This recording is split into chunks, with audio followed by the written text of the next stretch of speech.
Hi there, in Shogun Live 119 we are introducing System Health, aimed to be the main panel for monitoring and optimizing your system during use. System Health is a new panel in Shogun Live which collates data about your system for easy monitoring and review. Use it to keep track of your calibration health over the course of a shoot, assess the warm-up time for your system to optimize your system setup, and monitor camera bumps to understand whether you need to recalibrate a specific camera. Let's take a look at what System Health looks like in Shogun Live. There are many sections here, each with their own detailed drop-down. You can mouse over much of the information in each panel for detailed tooltips. Let's go through each section. First we have Latency. This section displays the latency for the processing of our two tracking types, Standard and Object Tracker. This is the total latency from the system PC receiving data to the data being processed and output to the datastream SDK. Delivery latency is the latency of when a camera captures data to the system PC receiving the data. The latency values can differ depending on the amount of noise each camera sees, the data they are receiving, the amount of subjects and props you track, system processing level, and more. Next, the dropped frame section reports the percentage of frames that have been dropped during processing for our two tracking types, Standard and Object Tracker. When Shogun Live drops a frame, it is still being recorded for post-processing purposes. It only means Shogun Live did not process the frame to display in the viewport. The Calibration Details section shows time since last calibration and tells you when there are uncalibrated cameras in the system. Centroid connectivity is a score which is the percentage of which detected motion is actual marker motion. A low percentage or decreasing percentage can point towards setup or environmental changes negatively affecting what the camera sees and identifies as moving 2D centroids. Next we have image error. Like centroid connectivity, this value is also displayed in the camera view.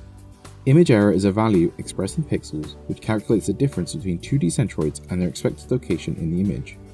Low values indicate a good calibration and is a good way to keep an eye on the calibration over the period of shoot.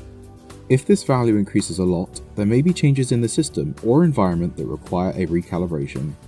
Next we have camera temperatures. This section outlines various temperature measurements for the system, such as temperature change during calibration, change since calibration, and current temperatures. There is also a list of cameras which can be expanded to show all.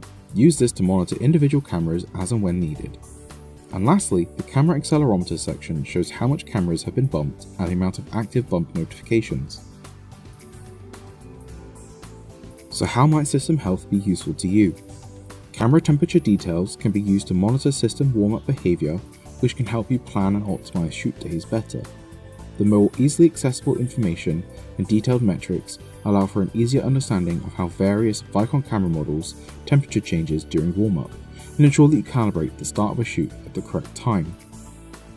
The change during calibration temperature value will also indicate if calibration was done too soon, allowing you to adjust your approach to system setup. At a glance, many headers give a great understanding of the overall system's performance, and choosing to have certain detailed views open should be enough during most shoots. See centroid connectivity scores reduce? Open up the section and view which cameras are poorly contributing. This might indicate the need to use the Recover Camera Pose feature. Overall system image error increasing? This might indicate the system needs to be recalibrated. See a bump notification? Open up the details to see how big the bump actually was. Select the camera and decide how to handle it. Let it carry on without interrupting the shoot, or use Recover Camera Pose in the camera calibration panel to restore the camera's contributions to a good level. System Health aims to be your go-to space for monitoring the system and understanding when something could be going wrong. These are just a few ways that System Health can be used to help optimize and manage your Vicon system. For more detailed information on monitoring your system, you can visit help.vicon.com. We value all feedback and encourage you to leave a comment below with suggestions or contact our support team if you need further assistance. Thanks for watching!